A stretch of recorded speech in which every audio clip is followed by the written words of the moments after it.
ಈಗಾಗಲೇ ಮಾತಾಡಿದಂತ ಮೌರ್ಯ ಅವರು ಈ ಸರ್ಕಾರದ ಸಾಧನೆಯನ್ನ ಸವಿಸ್ತಾರವಾಗಿ ವಿಸ್ತರಣೆ ಮಾಡಿದ್ದಾರೆ.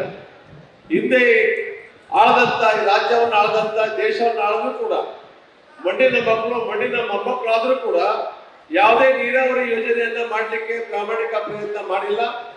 ಜೊತೆಗೆ ರಾಮನಗರ ಜಿಲ್ಲೆ ನನ್ನ ಗೌರವದ ಜಿಲ್ಲೆ, ರಾಜಕೀಯ ಜನ್ಮ ಕೊಟ್ಟ ಜಿಲ್ಲೆ ಅಂತ ಹೇಳಿದ್ರು ಕೂಡ ಯಾವುದೇ ಜಿಲ್ಲೆಗೆ ನಮ್ಮ ಜಿಲ್ಲೆಗೆ ಯಾವುದೇ ಸಣ್ಣ ನೀರಾವರಿ ಯೋಜನೆ ಮಾಡೋಕ್ಕೆ ಪ್ರಾಮಾಣಿಕ ಪ್ರಯತ್ನ ಮಾಡದೇ ಇದ್ರು ಕೂಡ ಇಂಥ ಸಂದರ್ಭದಲ್ಲಿ ಡಿ.ಕೆ. ಶಿವಕುಮಾರ್ ಅವರು ಮತ್ತೆ ಸುರೇಶ್ ಅವರ ಪರಿಶ್ರಮದಿಂದ ಸನ್ಮಾನ್ಯ ಬಾಲಕೃಷ್ಣ ಅವರ ಒತ್ತಾಯದಿಂದ ಇವತ್ತು 88 ಕೆರೆಗಳನ್ನ ತುಂಬಿಸುವಂತ ಕಾರ್ಯಕ್ರಮವನ್ನ ಸನ್ಮಾನ್ಯ ಬಾಲಕೃಷ್ಣ ಅವರು ಮಾಡ್ತಾ ಇದ್ದಾರೆ. ಜೊತೆಗೆ ಸರ್ಕಾರ ಬಂದದ್ರಿಂದ 5 ಗ್ಯಾರಂಟಿಯನ್ನ ಕೊಟ್ಟು ವಿಶೇಷವಾಗಿ ಹಳ್ಳಿಯ ಬಡ ರೈತರ ಮಕ್ಕಳಿಗೆ ಅನುಕೂಲ ಆಗುವ ಕೆಲಸವನ್ನ ಮಾಡಿದ್ದಾರೆ.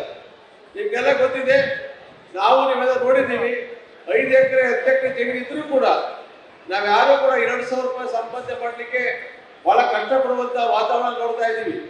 ಇವತ್ತು ಎಲ್ಲೋ ಒಂದ್ ಕಡೆ ಈ ರಾಜ್ಯದಲ್ಲಿ ಹೆಣ್ಮಕ್ಕಳ ಕೈಗೆ ಪ್ರತಿ ತಿಂಗಳು 2,000 ರೂಪಾಯಿ ಆದಾಯ ಬರ್ತಾ ಇದ್ರಿಂದ ಅದರ ಮುಖಾಂತರ ಅವರ ಆರ್ಥಿಕವಾಗಿ ಸಾಮಾಜಿಕವಾಗಿ ಮತ್ತೆ ಅವರ ಆತ್ಮತೃಪ್ತಿಗೋಸ್ಕರ ಅವರ ಸ್ವಾಭಿಮಾನಕ್ಕೋಸ್ಕರ ಕೆಲಸ ಮಾಡುವಂತ ವಾತಾವರಣವನ್ನು ಸನ್ಮಾನ್ಯ ಡಿ.ಕೆ. ಶಿವಕುಮಾರ್ ಸಿದ್ದರಾಮಯ್ಯ ಸರ್ಕಾರ ಮಾಡಿಕೊಟ್ಟಿದೆ.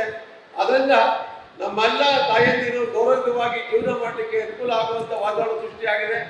ನಮ್ಗೆ ನಿಮ್ಗೆ ಗೊತ್ತು, ಎಷ್ಟೋ ಜನಗಳಲ್ಲಿ ತಂದೆ ತಾಯಿಯನ್ನ ಸಾಕುವಂತ ಮನೋಭಾವನೆ ಕಡಿಮೆ ಆಗ್ತಾ ಇದೆ.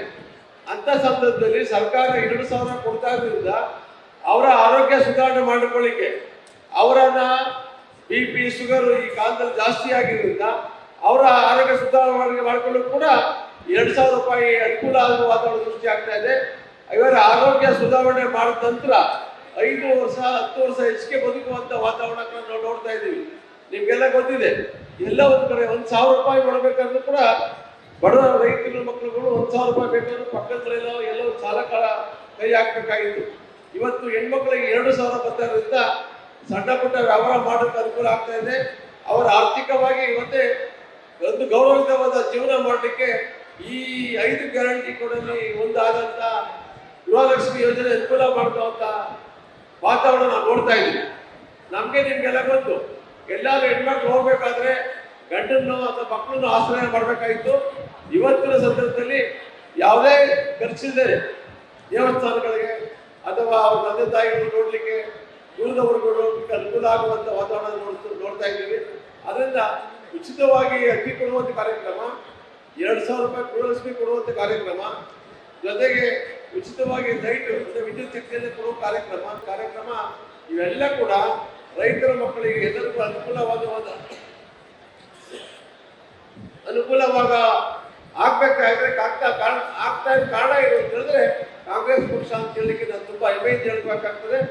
ಇವತ್ತು ತಾಲೂಕಿನಲ್ಲಿ, ಜಿಲ್ಲೆಯಲ್ಲಿ, ಈ ರಾಜ್ಯದಲ್ಲಿ ಎಲ್ಲ ಕಡೆ ನಮ್ಮೆಲ್ಲರ 5 ಗ್ಯಾರಂಟಿಗಳ ವಾತಾವರಣ ನೋಡಿದಾಗ ಮುಂದಿನ ದಿನಗಳಲ್ಲಿ ಯಾವುದೋ ವಿರೋಧ ಪಕ್ಷದವರು ಏನೇನೋ ಮಾತಾಡ್ತಾರೆ.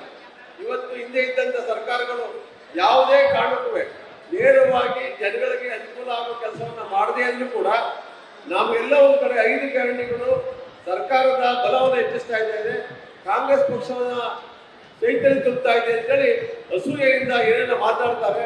ಅದರಿಂದ ದಯಮಾಡಿ ಬರುವ ದಿನಗಳಲ್ಲಿ ಯಾವುದೇ ಚುನಾವಣೆ ಇರಲಿ, ಸನ್ಮಾನ್ಯ ಡಿ.ಕೆ. ಶಿವಕುಮಾರ್ ಅವರು, ಸುರೇಶ್ ಅವರು ಈ ಜಿಲ್ಲೆಯನ್ನು ಅಭಿವೃದ್ಧಿ ಮಾಡಲಿಕ್ಕೆ ಸಿದ್ದರಾಮಯ್ಯ ಅವರು ಮುಖ್ಯಮಂತ್ರಿಯಾಗಿ ಉಪಮುಖ್ಯಮಂತ್ರಿಯಾಗಿ ಶಿವಕುಮಾರ್ ಅವರು ಬಹಳ ಕಷ್ಟಪಟ್ಟು ಈ ರಾಜ್ಯವನ್ನು ಅಭಿವೃದ್ಧಿ ಮಾಡಲಿಕ್ಕೆ ಪ್ರಯತ್ನ ಮಾಡ್ತಾ ಇದ್ದಾರೆ.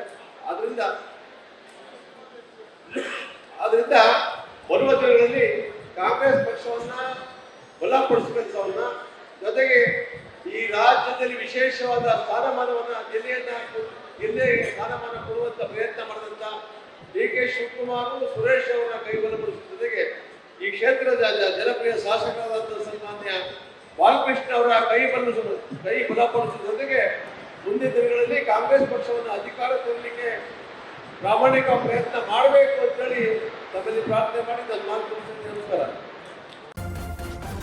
ನ್ಯೂಸ್ ಫಸ್ಟ್ ನಿರ್ಭೀತಿಯಿಂದ ನಿಮ್ಮ ಪರವಾಗಿ.